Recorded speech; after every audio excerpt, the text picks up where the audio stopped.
Entonces, supongo que la gran mayoría conocerá a uno de los villanos más famosos de la ficción de los últimos años, Voldemort.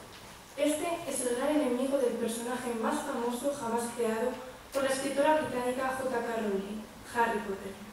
Voldemort es un ser tan temido que incluso sus propios enemigos evitan pronunciar su nombre, con el fin de no sufrir su ira. Tal y como señala con acierto Jeremy Clarkson, fundador de Think Tank Rex, un grupo de expertos especializados en la reflexión intelectual acerca de distintos asuntos sociales, podemos establecer un claro paralelismo entre lo que sucede con Voldemort en la ficción y el auge de la automatización experimentado en los últimos años. En sus mismas palabras, la automatización es Voldemort, una terrible fuerza que nadie se atreve a nombrar. La única solución para sobreponerse a este miedo parece ser el descubrir la razón, el fin de esta mecanización. ¿Cuál es nuestra sorpresa al determinar que no se trata sino de un desesperado intento por vencer al mayor miedo que ha asolado siempre al ser humano, el miedo a la muerte? Veamos cómo el hombre vive continuamente condicionado por su final como individuo. No es de extrañar que a lo largo de su vida lleve a cabo una búsqueda constante de algo que le permita sobrevivir a esta muerte igualadora. De esta forma, parece establecerse dentro del pensamiento humano un conflicto que, a primera vista, plantea no tener solución. O pervivo yo, pero no lo hace mi vida, o pervive mi vida, pero no lo hago yo. La primera opción que se plantea queda descartada, pues supondría la afirmación de la existencia de un alma inmortal, la cual permitiría que nuestro yo perviviese, pero resultaría en el perecimiento de nuestra vida, como consecuencia necesaria de la muerte del cuerpo material. A pesar de que fue defendida por filósofos de gran renombre como Descartes o Platón, su existencia queda hoy por hoy denegada, pues no es compatible con nuestro conocimiento. Veamos ahora que la automatización no es sino la heredera de este planteamiento. Si bien los medios han sido evidentemente transformados, no lo es el fin que se perseguía, la inmortalidad. ¿Quién no se ha planteado nunca la posibilidad de pervivir, ser infinito? Estaremos tratando así la segunda de las opciones que antes he planteado como solución al humano miedo a la muerte, sin recurrir esta vez al alma inmortal, sino a la creación de robots o androides. Buscamos ahora hacer que nuestra vida perviva sin importar que nuestro yo perezca como consecuencia necesaria que se deriva de este proceso. Aquello que me hace a mí ser yo y a él, el alma, desaparecería, ya que su existencia tan solo aparece unida a un cuerpo humano, no robótico. Ignorando este contratiempo, los humanos hemos preferido centrarnos en hacer que nuestra vida continúe en los robots, actuando como creadores, transmitiéndoles nuestros conocimientos, aplicando en su creación nuestra inteligencia. Sin embargo, parece evidente que no hemos sido conscientes de las complicaciones que este proceso de automatización implicaba. Toda novedad técnica abre posibilidades y crea tantas soluciones como nuevos problemas. Hemos visto ocurrir la introducción de los robots en el mundo laboral y con este proceso el surgimiento de una gran cantidad de interrogantes nunca antes planteados. El tema de la ética en el campo de la robótica suscita ahora un gran interés. ¿Pueden los robots ser considerados personas? La respuesta obliga a replantearse conceptos que hasta este momento no habían supuesto un gran interés. ¿Qué se entiende por persona? Parece necesario recordar qué definimos como ser humano antes de profundizar en la complejidad del concepto de persona. Un humano es todo aquel ser nacido de padres humanos. Bien seamos altos o bajos, guapos o feos, todos tenemos algo en común. Hemos sido engendrados por una pareja de humanos, macho y hembra. Por consiguiente, este sería un concepto biológico, mientras que el concepto de persona es cultural. Se podría afirmar que se nace humano y se llega a ser persona. Como ya explicó el filósofo prusiano Kant, la persona es un agente moral y racional.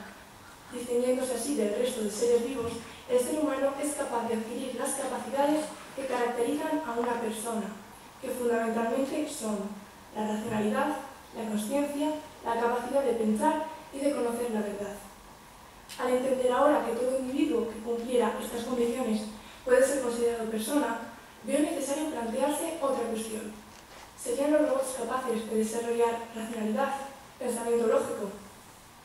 A favor de una respuesta positiva, es decir, entender a los robots como poseedores de un potencial pensamiento lógico, encontramos a los defensores del experimento de Turing. Este test pretendía servir de método para determinar si un robot era capaz de ser confundido por una persona. Para sorpresa de muchos, fueron numerosas las ocasiones en las que el entrevistado no supo diferenciar si su interlocutor se trataba de una persona o una máquina. No tardó en surgir la oposición a este resultado. Unos defendieron que el ser humano era demasiado especial como para ser igualado nunca por un robot. Otros, que la única forma de demostrar si una máquina realmente pensaba era ser la propia máquina. Es evidente que la fundamentación de sus argumentos es ciertamente insuficiente. Vemos como el primero resulta completamente irracional, ya que tan solo apela a los sentimientos para justificar su veracidad. Con el segundo, el problema surge cuando se es consciente de que la única forma de determinar si una persona realmente piensa es ser la propia persona, al igual que ocurre con los robots. Por consiguiente, si este problema es obviado entre personas, también debería serlo con los robots. Una vez aceptado que estos autómatas tendrían la capacidad de desarrollar pensamiento, sería ya suficiente para considerarlos personas, a pesar de poder serlo para muchos, me veo la necesidad de ir un paso más allá. Para que estos robots pudiesen ser juzgados por las mismas leyes que las personas y otorgarles así los mismos derechos, es necesario que estos tengan conciencia, tanto de sí mismo como de su entorno. Esta conciencia proporciona una vida interior, un reino mental en el que pensar y sentir. Esta parece ser la última barrera que la tecnología debe superar y que hasta ese entonces distanciará a los robots del concepto de persona. De todo lo anterior, deduzco que resulta necesario la creación de un nuevo concepto que permita referirse a los robots como personas automáticas o electrónicas.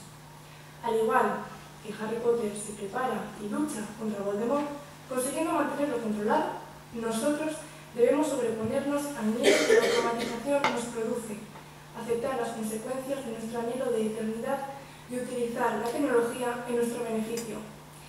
Elaborar leyes que se adapten a las cualidades de los robots y otorgarles derechos acordes a sus capacidades, e incluso instruirlos como se haría con una persona.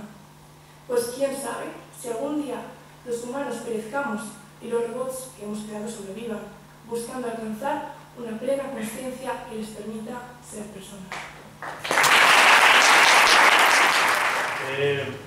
Has apuntado muchas cosas en tu ensayo y yo me voy a centrar en una que es la que más me ha interesado, sin negar el interés de las otras, pero lo que más me ha interesado y que más se ajusta además al tema del ensayo es la consideración o el tratamiento jurídico de los robots como personas.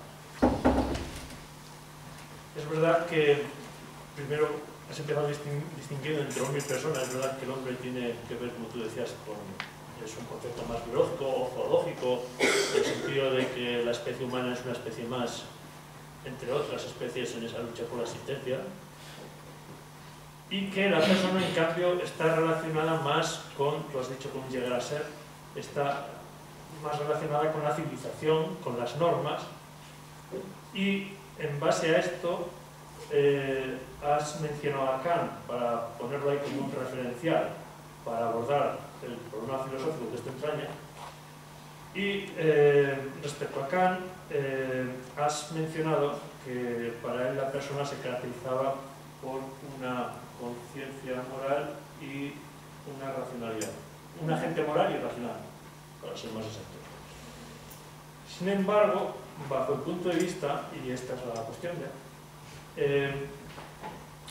de Kant, que distingue dos usos de la razón: el uso teórico, que está relacionado más con el conocimiento del mundo, y luego está el uso práctico, que está relacionado más con la acción. Y esta es la que más me interesa a mí, porque para Kant la persona está en este ámbito. Y en este ámbito la persona para Kant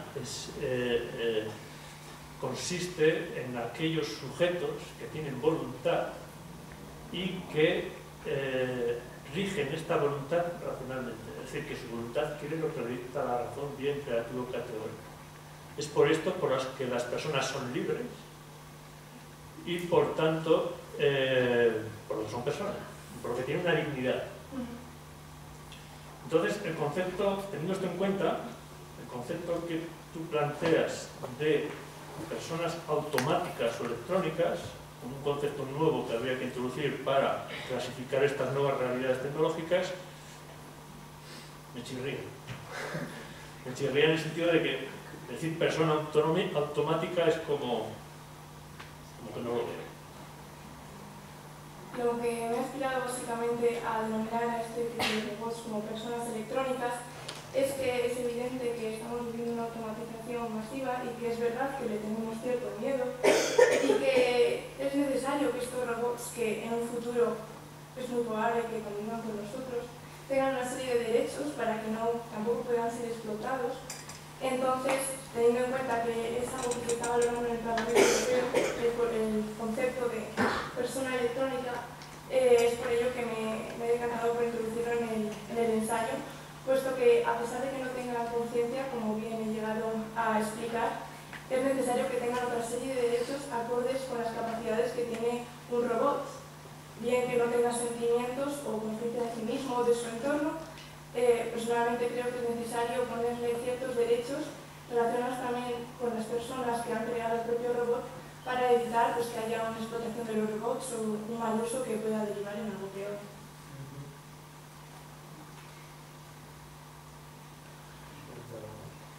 Yo una cuestión así rápida. ¿Tú crees que se pueden exigir derechos si no se pueden pedir deberes? O sea, por ejemplo, es la misma situación que con los animales. Yo creo que con los animales tenemos un deber para con los animales, pero no podemos exigirles unos derechos porque ellos no pueden aportar unos deberes. Entonces, ¿cómo analizas esta situación con los robots? Pues es verdad lo que dices, es verdad. Y creo que sería necesario también elaborar derechos para ellos, pero también ciertas obligaciones. En el caso, por ejemplo, de respetar a las personas, la obligación que tendrían de no ponerlas en ninguna situación peligrosa, sería necesario, por ejemplo, pienso yo, poner una especie de interruptor a los robots que pudieses apagarlo y evitar de esta forma que esa obligación que tenía el robot de respetar a la persona, y que no la cumple, yo creo que se vuelve loco y llega a no cumplir esta obligación que él tiene, pues sería necesario establecer este tipo de por ejemplo, un interruptor. Es de esta forma, teniendo esa obligación, también le podríamos dar derechos. Yo tengo dos cuestiones, entonces te las voy a plantear. Te voy a plantear primero una, te pediré que me la respondas y luego te plantearé la otra, brevemente. Hablabas que me ha interesado mucho entre la diferencia entre yo y vida. Y decías que el primer caso, el que sobreviva el yo, pero no la vida, se correspondía con teorías platónicas, teorías más derivadas de esas doctrinas idealistas. Entonces, yo te pregunto, ¿crees que en efecto el yo no puede sobrevivir sin la vida, sin el cuerpo material? ¿O crees que existe una forma de que el yo o la esencia sobreviva sin estar el cuerpo presente, propiamente dicho, sin que esté la persona viva? Pues sinceramente no entiendo el cuerpo como esencia del cuerpo físico, sino como un conjunto, una unidad en la que no pueden funcionar separados, por lo que es por eso que jamás concebiría la esencia por su parte como algo propio e independiente, sino con el cuerpo. Sí, bueno, a mí me había venido un poco a la cabeza el tema de la huella, ¿no?, que dejamos. Nosotros venimos, estamos y nos vamos. Y es verdad, nuestra vida es efímera y sin embargo dejamos una huella y sí que marcamos, ¿no?, a las personas con las que tenemos contacto. Entonces, yo no estoy de acuerdo, lo siento, porque creo que sí que el yo es mucho más duradero que la vida, pero me encanta que hayas planteado esa cuestión. Y luego, simplemente te quería, me parece que es un ensayo magnífico, y hay una cosa que me ha gustado mucho, aparte de esta reflexión que has hecho, y es que creo que le imprimes un instinto maternal increíble. Sobre todo, se nota a lo largo de todo el texto, sobre todo al final, la última frase, cuando hablas de los autómatas como que podrían ser nuestros sucesores, ¿no? Que podríamos dejarles este legado y me encanta que plantees la posibilidad de educarles, porque es verdad, si llegaran al punto de tener sentimientos, si llegásemos al punto de concederles derechos, ¿por qué no? Y fueran parte de nosotros y fueran más aptos para la supervivencia, dadas las circunstancias, me parece que fomentar una relación tan maternal, porque al final, no sé, maternal, eso iba a decir, aquí habrá gente que cree en Dios, o no, en uno, en otro. Bueno, el Dios cristiano normalmente se asocia con una figura paternal, con la cual yo no estoy de acuerdo. Yo me oriento más por una figura maternal y en efecto me encanta ese cariz maternal de decir, nosotros somos los nuevos dioses, entre comillas, estamos creando o podríamos llegar a crear una nueva especie a la cual, si lo hacemos, tenemos la obligación, el deber de legarles lo mejor de nosotros mismos, porque, y con eso ya conecto con la primera reflexión de la que había preguntado, nosotros probablemente no duremos para siempre, pero si logramos en esa nueva especie que creemos que sea más apta para la supervivencia y que en efecto sobreviva cuando nosotros ya no estemos, si logramos dejar nuestra huella y ese yo que nosotros tenemos y se lo legamos, yo creo que habremos ganado mucho. Así que, te felicito.